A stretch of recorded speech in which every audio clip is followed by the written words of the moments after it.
नमस्ते विवेक जी। Thanks lot, आपने समय निकाला हमारे सब्सक्राइबर्स के लिए। धन्यवाद Dharmendra ji. It is a pleasure to be on your channel. Thanks lot. So first query से स्टार्ट करते हैं। अगर करंट मार्केट कंडीशन देखें ना, तो इंडिया को बोला जाता है लॉन्ग टर्म ग्रोथ स्टोरी। तो अगर इस बात पे कॉन्फिडेंस आ जाता है इन्वेस्टर्स को कि इंडिया सही में लॉन्ग टर्म ग्रोथ स्टोरी है, तब तो इक्विटी में इन्वेस्टमेंट करने का मतलब बनता है। तो आपका व्यूज़ क्या है इस बारे में? सी, ये जो नरेटिव और स्टोरी है, लॉन्ग टर्म ग्रोथ स्टोरी, ये एक्चुअली करेक्ट है। इसमें ज़्यादा फ्रॉथ नहीं है। और ये स्टोरी क्या है मैं आपको बताता हूँ। इट्स वेरी सिंपली पुट, हमारी GDP growth at annual level is expected to grow at 7 to 8%, give or take. इसमें थोड़े उतार चढ़ाव हो सकते हैं, but on an average 7 to 8% growth मान सकते हैं। इस पे आप थोड़ा इन्फ्लेशन ऐड कर दीजिए 3 to 4% का। सो nominal GDP growth of 11 to 12% is something which is. और जब आपकी कंट्री इटसेल्फ नॉमिनल लेवल पे या प्राइस लेवल पे 11 to 12% ग्रो कर रही है, तो कॉर्पोरेट्स, जो टिपिकली फॉर्मल सेक्टर का पार्ट है, formalisation itself is increasing in our economy. तो corporate earnings growth can be 14-15%। तो 14-15% अगर देखें, तो ये दुनिया में कहीं नहीं दिख रहा है कंसिस्टेंट बेसिस पे। हो सकता है 1 साल 2 साल हो सकता है, फिर भी कहीं दिख जाए, कहीं लो बेस का इफेक्ट हो। बट कंसिस्टेंट बेसिस पे long term 14-15% earnings growth story for the let's say next 10 years visible नहीं है। इसलिए India stands out, and that is why India is performing well also, and expected to do well also, because यहाँ पे country is growing. यहाँ पे country degrowth पे there are no holes in the story की ये 7-8% GDP growth होगी कि नहीं होगी, 11-12% नॉमिनल जीडीपी ग्रोथ होगी कि नहीं होगी। We are really reasonably confident that ये earnings growth shall continue for the medium to long term. So that is why India is a growth story which is very much believable in the long तो term. विवेक जी, आज का second query और अभी का hot topic है ये। हम्म। अगर interest rates देखें ना, यूएस में हम लास्ट ईयर से ही एक्सपेक्ट कर रहे थे इंटरेस्ट रेट कट होगा होगा, but finally interest rate cut हुआ, और वो भी बड़े अमाउंट से 50 बेसिस पॉइंट्स का रेट कट। तो ना हम्म। इंडिया में अगर आप देखें तो वैल्यू ग्रोथ का चल रहा है। वैल्यू स्टॉक्स का परफॉर्मेंस रिसेंट टाइम्स में बहुत अच्छा रहा है, ग्रोथ स्टॉक्स का थोड़ा डाउन रहा है। तो अब क्या लगता है, इंटरेस्ट रेट कट स्टार्ट हुआ है, आने वाले समय में और ज़्यादा इंटरेस्ट रेट कट होगा, तो इससे क्या वैल्यू और ग्रोथ स्टॉक्स के परफॉर्मेंस पे कुछ फर्क पड़ेगा? ये आपने एकदम सही बात कही है कि इंटरेस्ट रेट कट हुआ है, और अभी यूएस ने फिलहाल हाल ही में 50 बेसिस पॉइंट से कट किया है। अगर हम ग्लोबली देखें तो लास्ट 2 साल स्पेसिफिकली इंटरेस्ट रेट्स कंटिन्यूसली बढ़ ही रहे थे। This was on the back of lower interest rate since post GFC. अगर हम देखें तो इंटरेस्ट रेट्स या मनी सप्लाई लिक्विडिटी काफी ईज्ड पोजीशन में थी, जो काफी समय तक चला। कुछ समय तक तो it help growth, it help asset prices, मगर अभी लास्ट 2 सालों में हमने देखा कि when you have interest rates low और लिक्विडिटी इजी रहती है, तो inflation continue starts to go up. So India में भी और बाकी इकोनॉमीज में भी inflation started going up. When inflation starts going up, it hurts your consumption, it hurts your economy. So countries ने इंटरेस्ट रेट्स बढ़ाने चालू किए। अभी हम देखें तो इन्फ्लेशन का बेस इफेक्ट भी आता है, plus inflation itself has started to moderate because high inflation affects demand, and hence उसका एक साइकिल रहता है।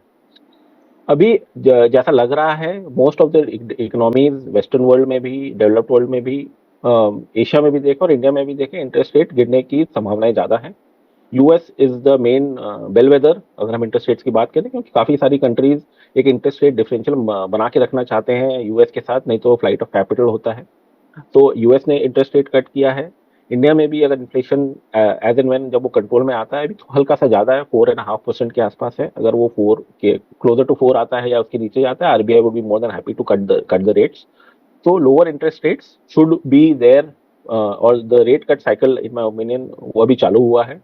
यूएस ने काफी रेट्स बढ़ाए थे, डेवलप्ड वर्ल्ड ने काफी रेट्स बढ़ाए थे, तो वहां पे रेट कट की गुंजाइश भी ज्यादा है। इंडिया ने अपनी फिजिकल और अपना इंटरेस्ट रेट्स काफी अच्छे से मैनेज किया, तो हमने इंटरेस्ट रेट्स इतने बढ़ाए भी नहीं थे। तो हमारे यहाँ इंटरेस्ट रेट हो सकता है उतने नहीं गिरे जितने डेवलप्ड वर्ल्ड में गिरेंगे, बट यहाँ पे भी कट्स होंगे। इसका इम्पैक्ट ये होता है कि देखिए, इसका दो दो इम्पैक्ट होते हैं।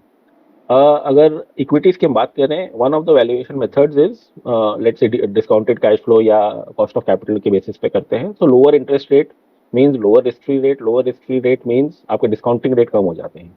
जब डिस्काउंटिंग रेट कम होते हैं तो typically it has a positive impact on asset prices, या कोई भी आप एसेट की बात करें, अगर आपको कम रेट से डिस्काउंट करेंगे, न्यूमरेटर घटता है, तो आपको ऑब्वियसली डिनोमिनेटर घटता है, तो न्यूमरेटर बढ़ने की चांसेस ज्यादा रहते हैं।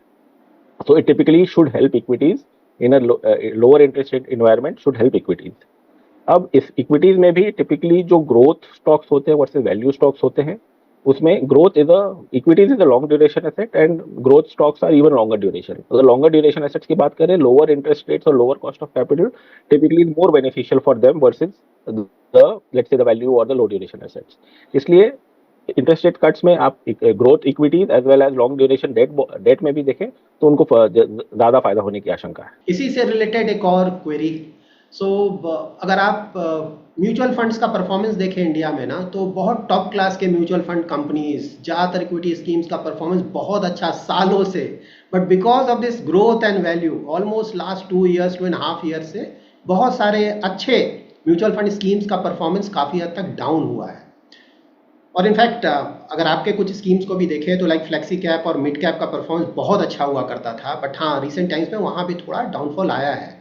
सो इसके बारे में आपके व्यूज़ क्या हैं कि कब तक ये परफॉर्मेंस वापस आना चाहिए? देखिए, सब फंड हाउसेज की अपनी एक स्टाइल होती है, अपनी एक शैली होती है जिसके हिसाब से इन्वेस्ट करते हैं. हम पीजीआईएम में ग्रोथ इन्वेस्टिंग में बिलीव करते हैं, और हम ये इसलिए बिलीव करते हैं क्योंकि हम अगर पास्ट का डेटा देखें तो आप अगर ग्रोथ और क्वालिटी स्टॉक्स में इन्वेस्ट करते हैं 7 आउट ऑफ 10 ईयर्स और 70% ऑफ द टाइम रफली ब्रॉडली आप मार्केट्स को रीजनेबल अमाउंट से आउट परफॉर्म करते हैं.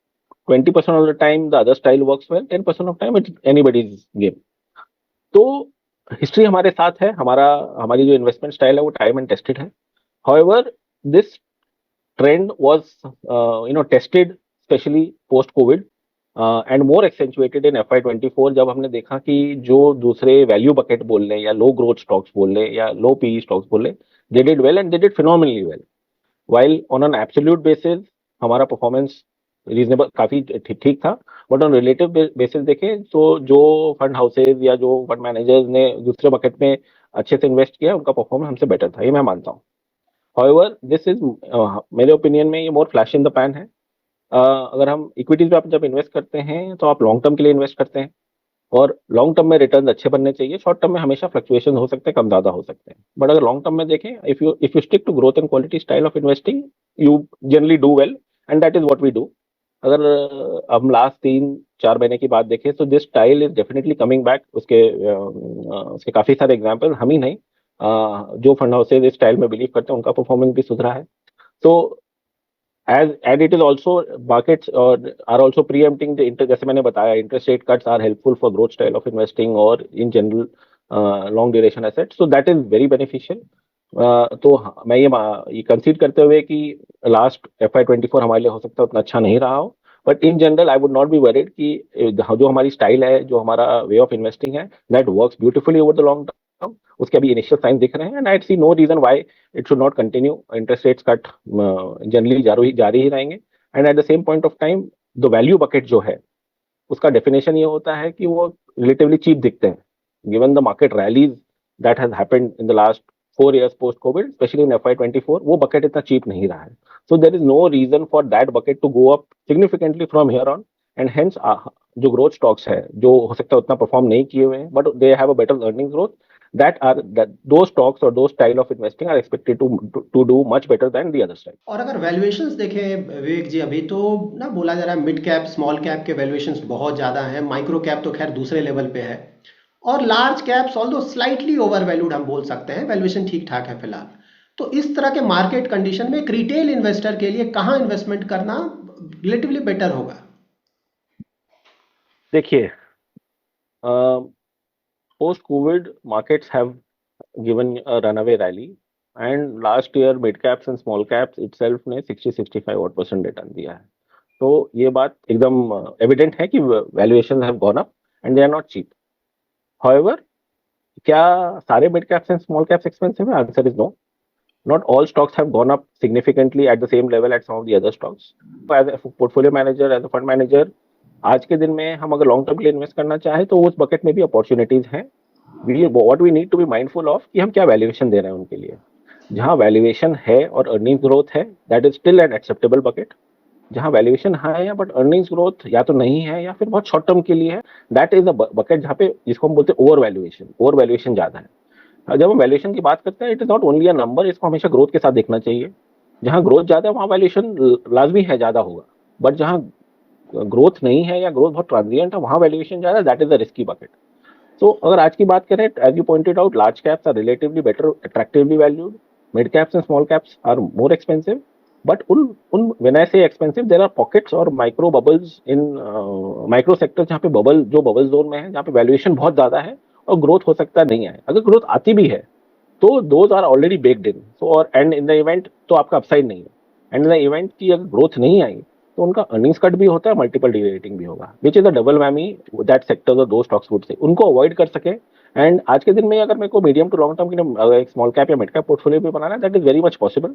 शॉर्ट टर्म में बोलना बहुत मुश्किल है कि मार्केट किस करवट लेगा या फिर ऊपर जाएगा या नीचे जाएगा. बट आप इक्विटीज, जैसे मैंने कहा, इक्विटीज में आप लॉन्ग टर्म के लिए इन्वेस्ट करते हो, आज के दिन में मिड कैप और स्मॉल कैप में भी लॉन्ग टर्म अपॉर्चुनिटीज एग्जिस्ट करती है. और सेक्टर एलोकेशन और मार्केट कैप एलोकेशन के बारे में आपके क्या व्यूज हैं? अगर करंट मार्केट कंडीशन को देखा जाए तो लाइक इक्विटी डेट का एलोकेशन किस तरह का, एक आम रिटेल इन्वेस्टर की बात बोल रहा हूँ, या फिर market cap allocation like large cap, mid cap, small cap, तो क्या आप सजेस्ट करेंगे कि मिड कैप स्मॉल कैप में एक्सपोजर थोड़ा कम किया जाए, लार्ज कैप में थोड़ा बड़ा?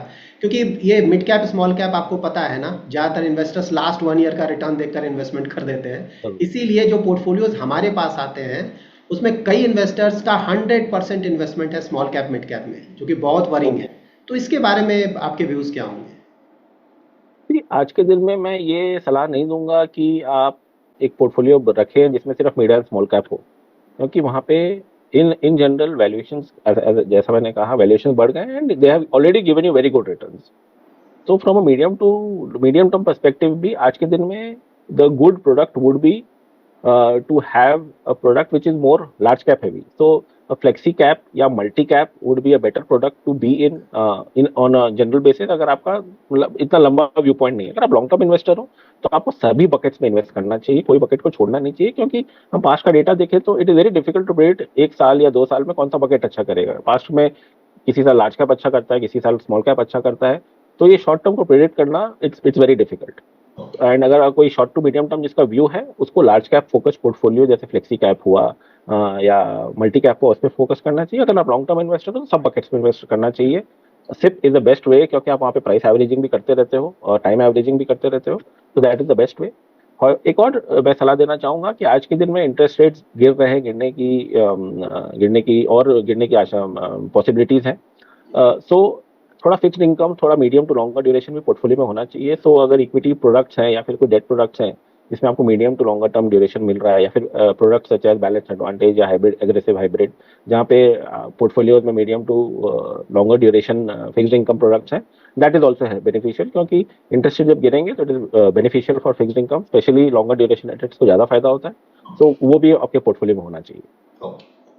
एंड सेक्टर्स के बारे में आपके व्यूज क्या होंगे? लाइक कौन से सेक्टर्स हैं फिलहाल जहां की हम कॉल ले सकते हैं कि medium to long term prospect अच्छा लग रहा है, और रिटेल इन्वेस्टर्स के लिए कौन से सेक्टर्स होंगे जिससे उन्हें बिल्कुल दूर रहना चाहिए? देखिए, जो सेक्टर अच्छे लगते हैं, इंडिया की जो ग्रोथ स्टोरी है उसमें 2-3 चीजें एकदम सामने निकल के आती हैं कि India is a consuming economy. हमारे एक्सपोर्ट्स बढ़ रहे हैं, बट जैसे हम चाइना से डिफरेंट है, क्योंकि हमारे एक्सपोर्ट उतना नहीं है जितना चाइना का है.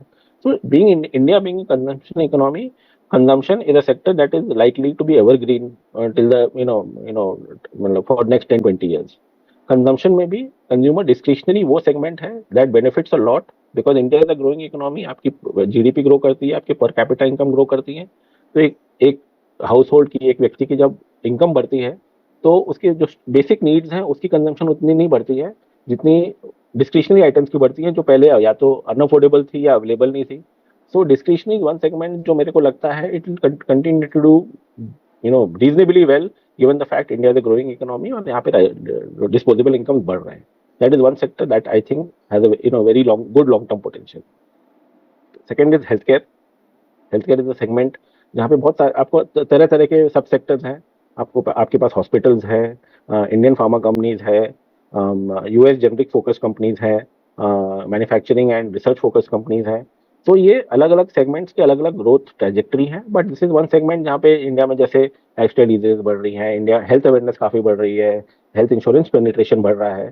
तो in general this sector has a very good long term growth potential. और हेल्थ केयर और एजुकेशन ऐसे दो सेक्टर्स हैं जो जिसमें कभी ऐसी इकोनॉमी से रिलेटेड मंदी नहीं आती है. तो these are ever inflating sectors. आप वेस्टर्न वर्ल्ड की बात करें healthcare और education has seen continuous inflation over the years. I'd see no India में ऐसा कुछ नहीं है कि कोई डिफरेंट होगा, यहाँ पे भी हेल्थ केयर में इन्फ्लेशन होते रहेगा. So to play that inflation, healthcare is a very good sector. Thirdly, financial is one more sector that we see has a very good potential. India में फाइनेंशियलाइजेशन काफी तेजी से बढ़ रहा है और ये इसमें रुकने का कि मेरे को कोई आशंका नहीं लगती है. आज से 10-20 साल पहले देखें तो the only financial product that most house hold had was FDs और बाकी इन्वेस्टमेंट रियल एस्टेट या गोल्ड में होते थे. आज के दिन की बात करें तो जो लोग जिनके पास बैंक अकाउंट भी नहीं थे उनके पास बैंक अकाउंट्स हैं, जनधन बैंक अकाउंट्स है, यूपीआई है, वो म्यूचुअल फंड में इन्वेस्ट कर रहे हैं, इक्विटी मार्केट्स में इन्वेस्ट कर रहे हैं. तो the whole ecosystem has developed and gain scale. तो ये फाइनेंशियलाइजेशन को प्ले करने के लिए राइट फ्रॉम बैंक से लेके आपको माइक्रो फाइनेंस कंपनीज है, कैपिटल मार्केट कंपनीज है, एनबीएफसीज है. एनबीएफसीज में भी तरह तरह की कंपनीज हैं जो डिफरेंट सेक्टर्स को फाइनेंस करती हैं. So there are a lot of opportunities to play, and financialization in a growing economy is a very good barometer that one can gauge, and that offers a very good long term opportunity. तो ये sectors में हमें लगता है कि long term potential है. आपने ये भी पूछा था कि किन सेक्टर्स को करना चाहिए. देखिए, सेक्टर्स को नाम लेने से बेटर होगा मैं उन कैसे स्टॉक्स या कैसे सेक्टर्स को अवॉइड करना चाहिए जहाँ पे वैल्यूएशन बहुत ज्यादा है और जहाँ पे नरेटिव बहुत ज्यादा है और अर्निंग्स में जहाँ नरेटिव बहुत ज्यादा है और वैल्यूएशन ऑलरेडी आपको यहाँ से अपसाइड नहीं दिखेगा. हो सकता है वो नरेटिव रियलिटी में बदल भी जाए तो भी since it is already factored in we see no upside. However, अगर वो नरेटिव फ्रक्टिफाई नहीं करेंगे तो वहाँ पे risk is double because of earnings cut and multiple derating. तो वो सेक्टर्स को अवॉइड करें जहाँ पे बहुत यूफोरिया है, ऑप्टिमिज्म है. अगर आपके सेक्टर्स वैसे सेक्टर्स में एक्सपोजर है तो might as well book profit and invest in long term growing sectors versus where in sectors where in there is a short term euphoria और ऑप्टिमिज्म बिल्डिंग. सो आईटी के बारे में क्या बोलना है, क्योंकि बहुत क्वेरीज आते हैं ना. फाइनली यूएस में इंटरेस्ट रेट कट हो गया, इंडियन कंपनीज का एक्सपोर्ट बहुत होता है यूएस में, रेट कट से चांसेस हैं कि यूएस बैंक्स का परफॉर्मेंस थोड़ा इंप्रूव होगा, तो इंडियन आईटी कंपनीज का वहाँ बिजनेस है तो इनका परफॉर्मेंस भी इंप्रूव होगा. फाइनली मतलब इंडियन आईटी कंपनीज का परफॉर्मेंस बहुत डाउन रहा है, तो इसके बारे में आपके व्यूज़ क्या हैं? वापस रिटर्न्स तो ऑलरेडी शो हो रहा है पिछले कुछ समय से, तो क्या परफॉर्मेंस वापस आएगा और रिटर्न्स और आ सकते हैं? धर्मेंद्र जी, आपने खुद ही आंसर कर दिया जो मैं बोलने वाला था. बट आपकी बात सही है. आईटी सेक्टर की हम बात करें तो post Covid they saw very good increase. उनके प्रोस्पेक्ट बहुत अच्छे हुए थे. World was largely अनप्रिपेयर्ड for working from home, digital, cloud migration. तो वो उन्होंने बहुत अच्छा समय देखा जस्ट पोस्ट कोविड. उसके बाद एक बेस रीच करने के बाद they saw slump and IT sector was a big laggard in FY24. However, अगर हम इंडियन आईटी कंपनीज की बात करें, bulk of the more Indian IT companies उनके रेवेन्यूज, उनके क्लाइंट्स वेस्टर्न वर्ल्ड में है, यूएस में है, डेवलप्ड यूरोप में है. एंड वहाँ पे जैसे यूरोप की अपनी प्रॉब्लम्स हैं, यूएस में भी इंटरेस्ट रेट्स हाई थे. तो interest rate cuts in general should help those economies. Interest rate cut should help companies specially in the BFSI sector. तो हो सकता है जिन्होंने अपनी आईटी स्पेंडिंग या तो रोक दी थी या कम कर दी थी, दे कम बैक. तो interest rate cuts is a beneficiary event for Indian IT companies. So that is what, and ये phenomenon आज के दिन में आप लास्ट 3-4 महीने पहले से this is coming into play. तो IT सेक्टर ने अच्छा परफॉर्मेंस भी दिया है लास्ट 3-4 महीने में. However, while ये तो अगेन एक नरेटिव है कि इंटरेस्ट रेट कट होगा वो and Indian IT companies will benefit and we believe in that. हमने अपना अंडरवेट पोजीशन भी आईटी सेक्टर में जो हम अंडरवेट थे होल ऑफ लास्ट ईयर, वो हमने कट करके न्यूट्रल टू मार्जिनली ओवरवेट कर दिया था. अब इतने ज्यादा ओवरवेट हमने इसलिए नहीं किया क्योंकि वाइल नरेटिव इज देयर, उसका एक प्रूफ भी होना चाहिए, उसके आईटी कंपनीज के कॉन्ट्रैक्ट विन, उनके ऑर्डर बुक्स भी भरने चाहिए. As in when we get more confidence कि ये this is playing out in the way we expected, we'll probably increase our position in that sector. But as of now, we believe in those companies. We believe in that sector. They have a reasonable, good long-term prospect. But we are awaiting more signs of clarity before increasing our weight. Okay. So now retail investors के लिए एक technical type query, हाँ, मतलब hard earn money अपना invest करते हैं mutual funds में, तो ऑफ कोर्स वो जानना चाहेंगे कि जब पैसा इन्वेस्ट करते हैं तो जो स्टॉक सिलेक्शन प्रोसेस होता है म्यूचुअल फंड कंपनीज का, वो कैसे करते हैं? आप थोड़ा अगर एलिबोरेट करें इस पे तो. देखिए, the starting point of any stock selection process is that you have to be unbiased. आप पहले से व्यू मत बनाइए. कि ये स्टॉक अच्छा है या ये सेक्टर अच्छा है, डेटा को बताने दीजिए क्या अच्छा है या क्या खराब है।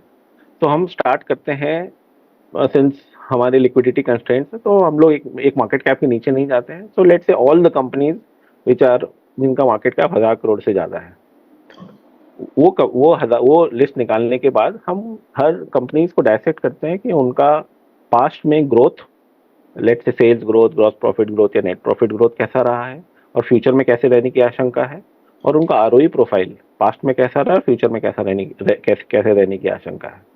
इसके बेसिस पे हम डिटरमाइन करते हैं कि जो हाई ग्रोथ और हाई आरओई कंपनीज है वो हमारा यूनिवर्स बने। यूनिवर्स मतलब कि हम इन स्टॉक्स में प्राइमरली इन स्टॉक्स में इन्वेस्ट करेंगे। तो जो लो ग्रोथ और लो आरओई कंपनीज को हटाने के बाद जो high growth high ROE companies बचती हैं वो they form part of the universe. फिर उसके बाद हम इन्वेस्ट करते हैं based on the fund management, fund mandate, past track record, capital allocation. हम ये जरूर देखते हैं कि कंपनी में डेट बहुत ज़्यादा नहीं हो, हम ये जरूर देखते हैं कि कंपनी में ऑपरेटिंग कैश फ्लो रेगुलरली आना चाहिए। टिपिकली एक कंपनी में अगर नॉन फाइनेंशियल कंपनी है 7 out of 10 year operating cash flow positive होना चाहिए। Operating cash flow is the main fuel for from which a company grows. तो वो ट्रैक रिकॉर्ड हम जरूर देखते हैं। ऑब्वियसली हम लिक्विडिटी भी देखते हैं कि अगर हम कुछ खरीद रहे हैं तो हम उसको बाद में एग्जिट भी कर पाए। ऐसा नहीं हो कि लो लिक्विडिटी स्टॉक में अटक जाए। आजकल regulator is also very watchful कि लिक्विडिटी रिक्वायरमेंट्स आप डिस्क्लोज करेंगे। So we avoid in general avoid low liquidity stocks. तो after doing all this analysis and selecting the companies, then obviously हम ये जरूर देखते हैं कि उनके फेयर वैल्यूज क्या, उनमें क्या अपसाइड है, and based on at any point of time जहाँ पे ज्यादा अपसाइड दिखता है, जहाँ पे रिस्क रिवॉर्ड फेवरेबल है, हम उन कंपनीज में इन्वेस्ट करते हैं। ऑब्वियसली इसमें अब जैसे फ्लेक्सी कैप फंड है या मिड कैप फंड है, उनके अपने अपने मैंडेट्स है। मिड कैप फंड में 65% आप मिड कैप रखोगे ही रखोगे, स्मॉल कैप में 65% स्मॉल कैप रखोगे ही रखोगे। तो वो हर एक फंड के अपने अपने जो नियम है वो ऑब्वियसली कंप्लायंस फॉलो करते हैं। But in general we invest, हमारा stock selection criteria is based on growth and ROE and cash flow. So एक क्वेरी है इन्वेस्टमेंट स्टाइल और स्ट्रैटेजी से रिलेटेड। लाइक आप ना मोस्टली ग्रोथ स्टॉक्स के लिए जाते हैं, पीजीएम इंडिया म्यूचुअल फंड की बात मैं बोल रहा हूँ। और पोर्टफोलियो टर्नओवर भी अगर देखें तो पहले काफ़ी ज़्यादा हुआ करता था, ऑल्दो रिसेंट टाइम्स में थोड़ा कम देखने को मिल रहा है। तो क्या वैल्यू स्टॉक्स बिल्कुल भी नहीं है, या फिर ब्लेंडेड स्ट्रैटेजी है, और ये एनुअल टर्नओवर पहले के मुकाबले कम हुआ है, या फिर बेसिस मार्केट कंडीशन आप डिसाइड करेंगे कि क्या करना है? देखिए, इट इज वेरी क्लियर कि we would stick to growth style of investing and quality style of investing, क्योंकि history is with us and at this point of time it makes more sense to stay in that bucket, क्योंकि the other bucket is not cheap anymore. उस bucket में रहने का फायदा फिर भी हो सकता है किसी को तब हो जब वैल्यूएशन सस्ते हो। आज के दिन में it does not make any sense to be in that bucket. And churn is something that we don't want to be high churn. जब हम खुद ही जब बोलते हैं कि हम लॉन्ग टर्म इक्विटीज में आप लॉन्ग टर्म के लिए इन्वेस्ट करते हैं, हम इन्वेस्टर्स चाहते भी है कि हमारे साथ वो लॉन्ग टर्म में रहें। तो अगर हम लॉन्ग टर्म के लिए पैसा ले रहे हैं, इसका मतलब ये नहीं कि मैं शॉर्ट टर्म में और मैं खुद शॉर्ट टर्म इन्वेस्टिंग करूँ। तो churn we would not be very high. हो सकता है कभी एक समय हो कि where you need to change your stance. तो आप जैसे कहा कि पहले थोड़ा ज्यादा था, वो एक समय था कि जब हम भी स्टाइल ट्रांजिशन कर रहे थे। बट अगर आप रिसेंट टाइम्स की बात करें, churn has been reasonably low and we intend to keep that at a reasonable level कि वी आर नॉट, हम डे ट्रेडर्स नहीं हैं जो फटाफट चर्न करेंगे। हम लॉन्ग टर्म में वेल्थ बनाना चाहते हैं, मीडियम टू लॉन्ग टर्म में वेल्थ बनाना चाहते हैं। तो हमारे इन्वेस्टमेंट भी अकॉर्डिंगली हम ऐसे ही चूज करते हैं जो मीडियम एंड लॉन्ग टर्म में अच्छा करे, इंडेक्स को बीट करे, अपने पेयर्स को बीट करे। तो churn will not be very high in general, unless barring certain special circumstances कभी हो तो बात अलग है, नहीं तो otherwise churn should not be very high across most of our funds. So आज का फाइनल क्वेरी, बहुत सारे सब्सक्राइबर्स का ये क्वेरी आता है ना, आजकल वो यूएस रिसेशन का थोड़ा डर आ गया है। हाँ? तो इसके बारे में आपके व्यूज़ क्या हैं? क्या 2025 में, मतलब chances we know may be pretty less, but आपके व्यूज़ क्या हैं इस पे? क्या ऐसा कुछ हो सकता है? आप यूएस रिसेशन की बात कर रहे हैं कि इंडियन मार्केट करेक्शन की बात कर रहे हैं? नहीं नहीं, मैं रिसेशन की बात कर रहा हूँ। उससे ऑफ कोर्स आप कोरिलेट कर सकते हैं करेक्शन की बात। हाँ, सी, इंटरेस्ट रेट्स कम यूएस ने दो रीजन के लिए किया है। Obviously they want growth to be back, और उनको भी कहीं ना कहीं ये फियर है या डर है कि रिसेशन होगा। और वो रिसेशन थोड़े समय के लिए रहेगा, लंबे समय के लिए रहेगा, that time will tell. But given the fact that US में भी अगर हम देखें तो उनकी इकोनॉमिक डेटा कुछ कुछ जगह काफी ठीक है, उनकी कॉर्पोरेट्स में ग्रोथ भी डिसेंट रही है। तो मेरी, if I have to crystal ball guess करना अगर मैं करूं, तो it should not be very long recession in the US.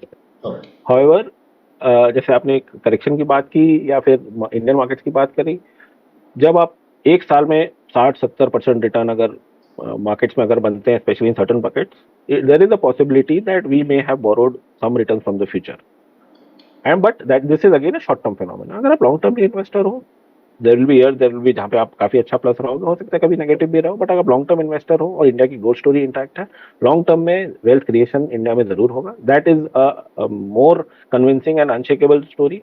Recession होगा या नहीं होगा, करेक्शन होगा या नहीं होगा, ये तो फिर भी आई मीन डिबेट कर सकते हैं और टाइम बताएगा, बट टाइम आपको जरूर बताएगा कि लॉन्ग टर्म में आप इक्विटीज में इन्वेस्ट करोगे, इंडिया में इन्वेस्ट करोगे, तो आपका वेल्थ क्रिएशन होगा।